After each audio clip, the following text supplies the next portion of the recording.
Sa ngalan ng Ama, ng Anak, at ng Espiritu Santo. Amen. O Diyos na liwanag sa gitna ng dilim, lumalapit kami sa iyo sa sandaling ito na may pusong mabigat at pag-asang tila nang hihina.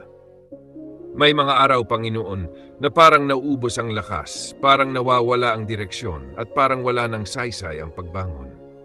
Ikaw ang nakakakita ng aming pagod. Ikaw ang nakakarinig ng katahimikan na puno ng sigaw sa loob. Ikaw ang nakakaalam ng bigat na hindi namin kayang ipaliwanag. Panginoon, kapag ang pag-asa ay tila malayo, kapag ang bukas ay hindi malinaw, ikaw pa rin ang aming tinatawag. Huwag mo kaming pabayaan sa sandaling ito ng kahinaan. Huwag mo kaming bitawan kapag kami ay nawawala ng lakas na kumapit.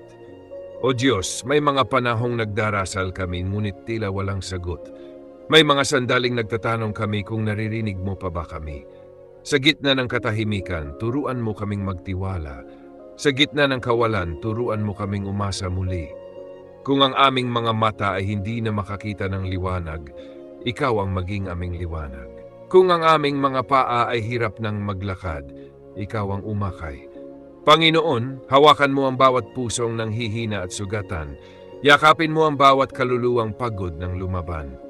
Sa bawat taong nakikinig ngayon, sa may problemang hindi matapos-tapos, sa may sakit na matagal nang dinadala, sa nawalan ng mahal sa buhay, sa nadurog ang pangarap, ikaw nawa ang maging lakas nila.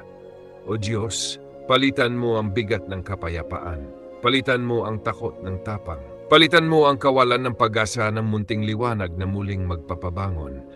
Hindi namin hinihiling na mawala agad ang problema, ngunit hinihiling namin ang lakas na harapin ito.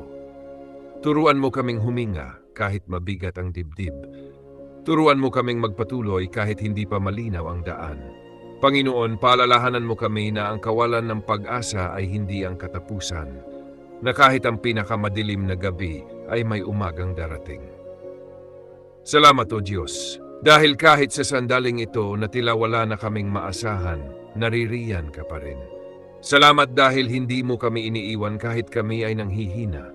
Salamat dahil ang iyong presensya ay sapat upang kami ay magpatuloy. Iniaalay namin sa iyo ang aming pagod, ang aming luha, at ang munting pag-asang natitira. Sa iyo kami kumakapit, sa iyo kami nagtitiwala, sa iyo namin inialay ang lahat.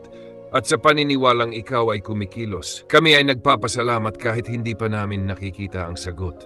Sa ngalan ng Ama, ng Anak, at ng Espiritu Santo. Amen.